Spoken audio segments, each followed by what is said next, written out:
नमस्कार दोस्तों, मैं हूं तनीषा और स्वागत करती हूं आप सभी का अपने चैनल पर।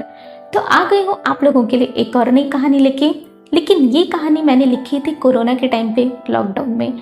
तो अगर आपको कहानी अच्छी लगती है तो प्लीज़ वीडियो पे एक छोटा सा लाइक ज़रूर कीजिएगा। तो चलिए आज की कहानी शुरू करते हैं। पापा, आज मम्मी बहुत ज़्यादा नाराज़ है आपसे। देखिए तो चेहरा लाल हो रहा है मम्मी का। नितिन, मेरा बड़ा बेटा, बड़े ही शरारती अंदाज में मुझसे कह रहा था। हाँ नितिन, तुम सही कह रहे हो। आज हमारी श्रीमती जी बहुत नाराज हैं हमसे। और फिर मैं चला गया अपनी सुलू के पास। ओ सुलू, क्या हुआ? क्यों गुस्साई रही हो? आप और आपका बेटा मत बात करो मुझसे। अरे मम्मी, मैंने क्या किया? मुझसे बिल्कुल भी तुम दोनों बात मत करो, कहते हुए हमारी सुलू कमरे में चली गई। समझ में नहीं आ रहा था कि आखिर बात क्या है। श्रीमती जी आज बड़े गुस्से में लग रही हैं। नितिन से मैंने पूछा, क्यों बेटे, क्या गड़बड़ की है तुमने? तुम्हारी वजह से हमारी जान हमसे नाराज है। अरे पापा, आप दोनों की लड़ाई में तो उल्टा मैं पिस रहा हूँ। आप जानो आपने क्या किया है। तो गड़बड़ मैंने की है, लेकिन क्या किया ऐसा? सोचते सोचते दिन निकल गया। रात में भी सुल्लू कुछ उखड़ी उखड़ी सी थी। खैर, काफी देर बाद विचार आया, क्यों न ससुराल फोन कर विधि से पूछा जाए। हमारी साली साहिबा हैं वो, और सुलू की बहन के साथ साथ उनके करीबी मित्र भी।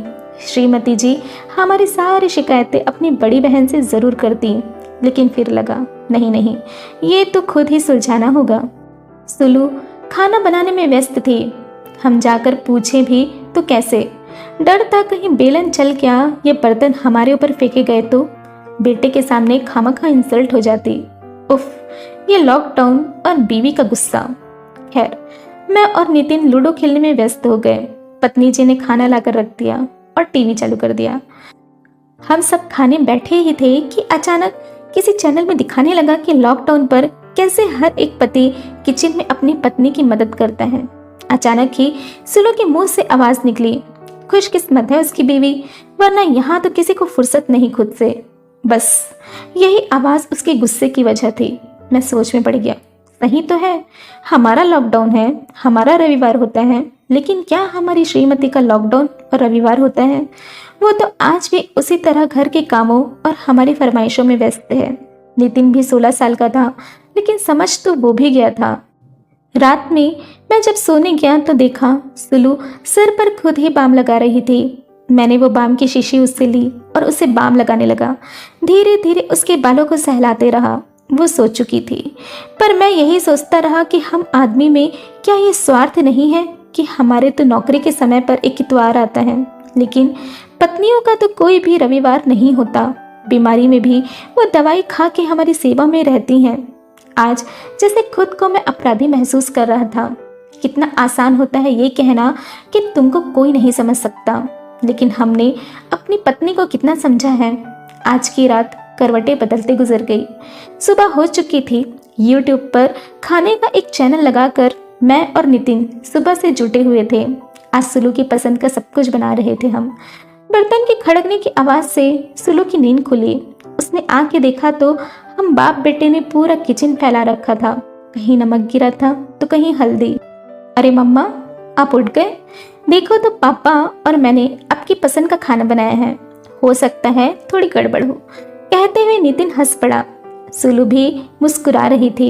आज उसने मेरे हाथ के बने टेढ़े मड़े पराठे और गोभी की ज्यादा नमक वाली सब्जी की बहुत तारीफ की।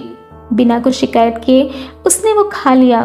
मुझे याद आ रहा था कि किस तरह मैं हर बात पर उसे टोकता रहता था कि खाना अच्छा नहीं बना। आज मुझे बड़ा फक्र हो रहा था खुद पर कि बुरा ही सही, सुलू के लिए कुछ तो बनाया। उसके चेहरे पर मुस्कान तो आई। आज काम वाली बाई के ना आने पर मैंने और नितिन ने घर का पूरा काम किया। सुलू का तो रोज का यही काम है। उसने मदद करना चाहा भी, लेकिन हमने करने नहीं दिया। आज हम दोनों बहुत थक गए थे। तभी सुलू चाय बना के लाई। सुनिए जी, मुझे माफ कर दीजिए कल के लिए, मैंने बहुत बुरा व्यवहार किया ना आपसे। सुलू ने हाथ में चाय देते हुए कहा। नहीं सुलू, तुम्हारी गलती नहीं है। हमें भी सोचना चाहिए कि तुम भी तो इंसान हो। दर्द तकलीफ तो तुम्हें भी होती होगी। तुम्हारा भी मन करता होगा कि तुम भी आराम करो, तुम्हें भी कोई हाथ में चाय ला कर दे, मैं आगे से ध्यान रखूंगा। आखिरकार हमारा झगड़ा खत्म हुआ। उस दिन समझ में आया कि औरतों को समझना कोई मुश्किल बात नहीं है। उन्हें तो बस चाहिए कि कोई उनसे बेहद प्यार करे, उनकी परवाह करे। सुलू की आंखों में एक बार फिर उसे प्यार को, उसे चमक को मैं महसूस कर सकता था। तो दोस्तों, ये थी मेरी प्यारी सी छोटी सी कहानी। अगर आपको कहानी पसंद आई हो तो प्लीज़ वीडियो को लाइक और चैनल को सब्सक्राइब ज़रूर कीजिएगा। तो चलिए, मिलती हूँ मैं आपसे अगली कहानी में। अपना ध्यान रखिएगा। Take care.